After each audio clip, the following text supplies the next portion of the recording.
Right, this is a quick walk around video for a Honda Civic. This is a 1.8 EX GT, top of the range car. Car's just got 46,000 miles on the clock, finished in this lovely Milano red. As I said, top of the range, so it's got big specification, panoramic roof, heated leather interior and sat nav on the car, so it's a lovely spec vehicle. You can tell it's the later version because on the front there, either side of the Honda badge there, you can see these black air vents with this new style grille. Coming around the front of the car, just quickly show all the lenses. There's no cracks or damage to any of those. There's no condensation or otherwise.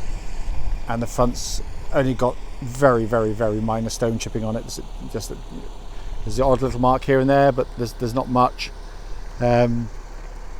Front near side wing, offside wing even, I'll get there.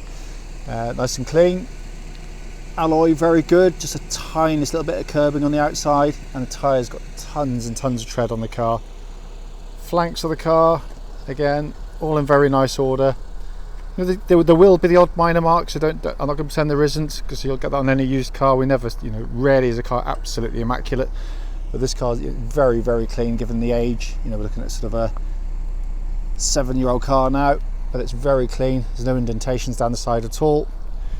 Rear tyre, Firestone on the back here, absolutely loads of tread on it, and you've got an alloy with no marks at all. Coming around the back of the car, again, all in nice order. Looks like a couple of bits have been just touched in by the last owner. I could just see a little mark there, just had a touch-in brush, so maybe just caught something. Rear parking sensors, colour coded to the vehicle. And then near side of the car, again, can't see any indentations down the side. It's very clean. Rear wing, again, very clean again. Again, the odd little brush marks, just could do with a good bit of a polish, I think. Rear alloy, again, very good. Just the tiniest bit of curbing on the outside edge. You can just see it there. Just there. Rear tyre again, Firestone, and absolutely loads and loads of tread on it. They really do look good in red, these cars. It just suits them beautifully.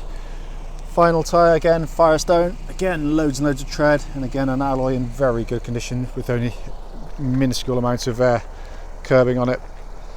But really, looking at the car in lovely condition, very good looking car as well. When I come to the back of the car, you can see there, parcel shelves all good and intact. Boot area, absolutely massive, biggest in its class by quite a long way by all accounts. 60/40 fold on the rear seats there. All the fabrics in very good order back here. It's been kept in lovely condition. Power outlet up there as well. On the Hondas, you've also got this little stowage area underneath there, so if you want to keep things hidden and out the way you can, or pull it back and drop it down, and it gives you extra depth to the boot, so you can put things like buggies and prams in the car, and it means you can keep the parcel shelf intact while they're in there. Right, just coming to the back of the car now. Door card on the offside here, all in very good order. Got the seats up in their vertical position. This shows the magic seats and how they operate. They just lift up like that and you just pull the levers down. It's beautifully engineered, but you end up with absolutely cavernous amount of space. Behind the driver's seat there, all plastics in really good condition. Very few marks of any note at all, which means sort of kids' feet haven't been sort of damaging them. And door card on that side, absolutely superb as well. Drop the seats down, really simple. Just lift the lever up there, pull it down, and it goes down like that. And then I'll just drop the camera nearly, sorry about that. Pop that one down as well, and then you can see huge amount of rear leg room in the car, and the leatherwork is all in really lovely order. Right, coming to the front of the car, driver's door card all in really good condition. Very high quality plastics now around this area, far more scratch resistant than previously on the Civics. Sill area all really nice. Driver's seat in beautiful condition, bolsters all really good, and likewise passenger seat on the front there, equally absolutely fantastic condition. And if I just look up here, you've got this lovely big glass panoramic roof on nice bright sunny days. You can always close it over like this if it gets a bit too hot and sweaty inside, and press a button and open it back up. Right, so inside the car now, obviously engine's running. I'm just going to go around the dashboard. Before I do that, I'm just going to look down there, just show you lock and wheel nut key is intact and with the vehicle as well. But the dashboard plastic's all in absolutely beautiful condition, really is. You can see there, you've got your nice high up sat nav screen there, so I'm just going to shut the blind so it takes away some of the reflection. That all works absolutely beautifully. Pixelation there for the climate control system, all absolutely spot on. Aircon pumping out absolutely ice cold air into the vehicle as well. Then lovely simple controls for the climate control and audio system of the vehicle as well. Again, all working absolutely as it should. Down here, obviously 6-speed gearbox lever, again absolutely spot on. And then we've got your heated seat buttons there, so everything works exactly as it should on the car. So I've checked them, and they work very, very nicely indeed, very efficiently as well. Coming across to the main dashboard, you can control the ventilation by using more standard sort of controls here. You can see the buttons there for it, which is what I tend to prefer to use. There is voice activation if you want to use that, and you can go into the main system there, which says climate control as well. But I just generally find it's easier to use those. Multifunction steering wheel, and on there we've got top left audio controls, top right cruise control, bottom right information display system control, so you can scroll through, look at different information on the car, and then you've got your hands-free functions on the bottom left there. Coming to the main lower part of the dashboard there, so it's a bit misty where the chap's cleaned it but not wiped it off. 46,039 miles, engine running, and there's no warning lights on the dashboard at all. And then you can see the two-tier design of the dashboard, which I'll go into more detail on in the following road test video. Car's got auto lights and auto wipers, electric folding mirrors, just to show those working for you as well, which they do beautifully, and as you'd expect. But all in all, car's an absolutely super order, drives really, really nicely, and more of that in the following road test video. Right, this is a video for a Honda Civic. This is the top of the range car. This is a 1.8 EX GT, one of the last of the this current generation of cars. This car is registered YY59MVM, and mileage at the start of this brief road test is 46,019 miles. Reason we do the road tests is basically we're now selling to customers from all over the near continent and the extremes of the UK, and we want people to see the cars in operation prior to coming to see us. The video is done on exactly the same roads outside our business as any prospective buyer will be road testing the car, so clearly should be representative of what any buyer should feel when they come to drive the car as well. Starting with the engine of the car, 1.8 VTEC engine. They're wonderful, wonderful units. This one's been very well looked after, and as an example, one starts absolutely first time, settles to an almost silent idle, absolutely even. There's no fluctuations or otherwise. There's no noises coming back through the engine that shouldn't be there. It's a beautifully tractable engine, yet it revs out in a really lovely sporty way, typical of any Honda VTEC unit. The higher the rev, the more tuneful they become. But it's a wonderful example of one. It really, really is. Engine goes through clutch into gearbox. The clutch of the car is utterly silent in operation. There's no squeaks or clicks on the clutch pedal itself. Bites absolutely perfectly. There's no the bite point's exactly where you want it to be on the car as well. So that's all very good indeed.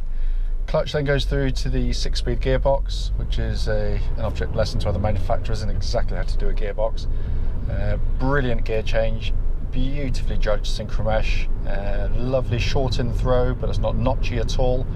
The springing on the gears is perfect, so as you go from, as I'll do in a second when the car or the truck speeds up in front, second to third, you just let it go out to second and fall over to third like that, and it finds its way home absolutely beautifully. It really is a brilliant, brilliant gear change. You'd never believe that it had a cable running from the gear lever through to the box at the front there. You'd almost believe the lever was going straight down into the box itself, but obviously not the case. I can't detect an ounce of wear in a gear change, linkage, clutch or engine. They are all absolutely superb.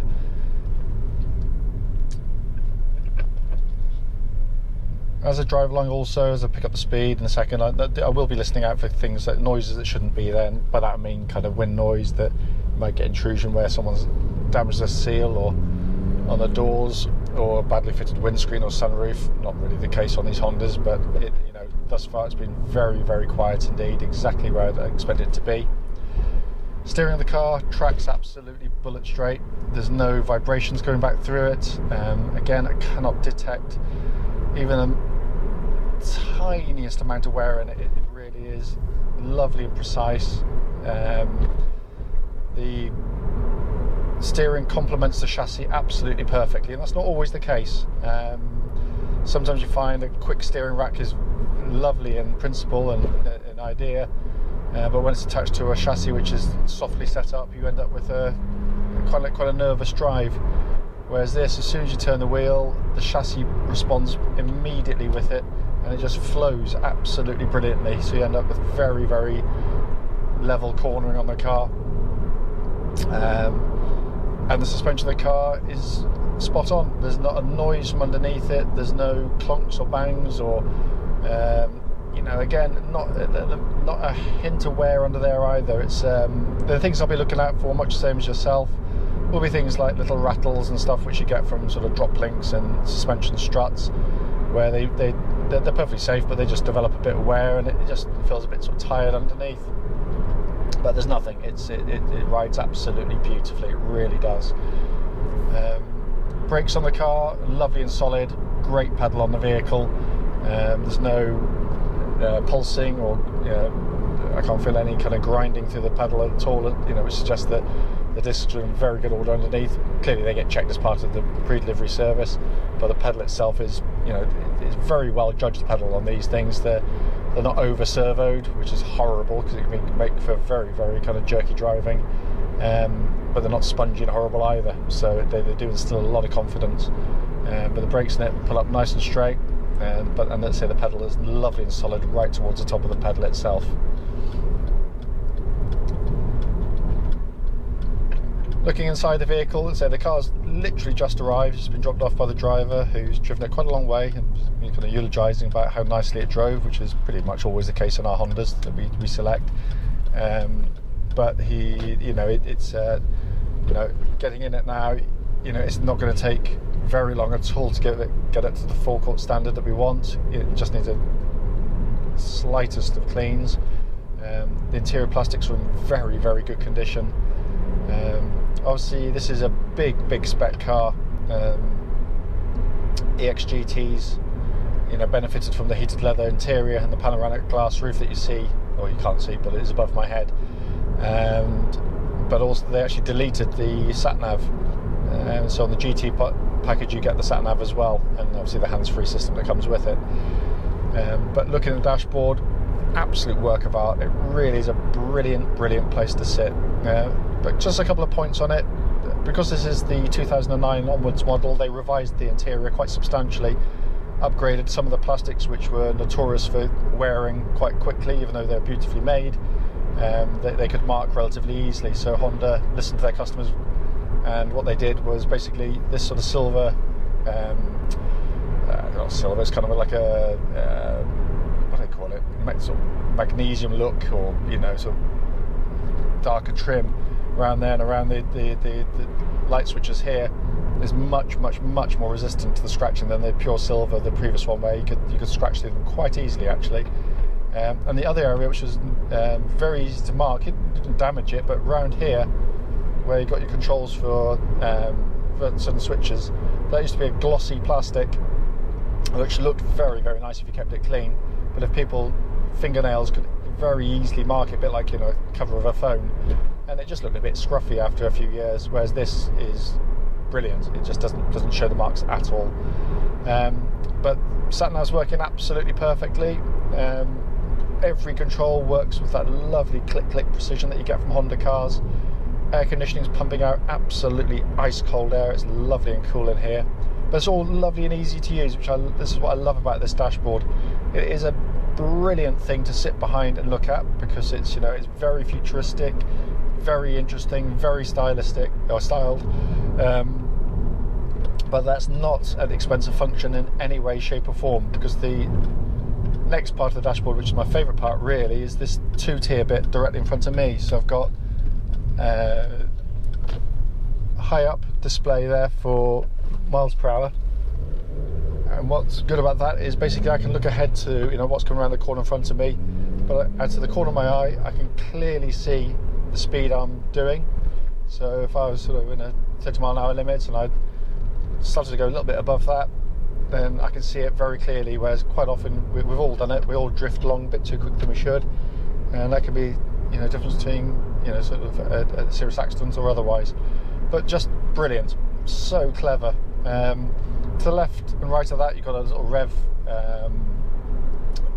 light there, just to give you a little prompt to drive economically, and an econometer light on the right hand side again, which does much the same thing. Down below that we've got this more conventional binnacle. Again, the dashboard's completely free of any scratching, all the pixelation's perfect on it. Big dominating rev counter with this kind of floating information display system in the middle of it, which you can scroll through and look at different functions of the car, you know, MPG, how much fuel you got left, distance travelled, etc, etc. To the left of that, temperature gauge. That's exactly the point it wants to be on a Honda car. That's a third of the way up the gauge, which is, you know, spot on for the car.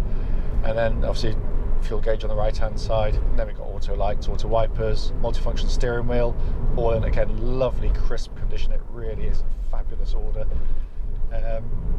But it really, you know, the point of the test drive is really just to feedback anything I can about the car, to its detriment or otherwise, but there genuinely is nothing. And I do criticise them. I did one today where I could hear a noise at the back, but it turned out to be a jack that was loose. But you know, I love these cars. I think it's a wonderful, wonderful car, beautifully made, fantastic reliability record, way ahead of anything else in its class. But that normally equals dull as ditch water, whereas this car is one of perhaps the most interesting car in its class to drive by pretty much a country mile. But you've got on the back of it, you know, probably the most practical car in its class as well, with magic seats and the biggest boots in its class. So it's, you know, it's so typical of Honda, very clever, but very effective. That pretty much brings the video to an end. If there's anything I missed out on the video, please don't hesitate and do give me a call, and I'll be happy to answer any questions you may have.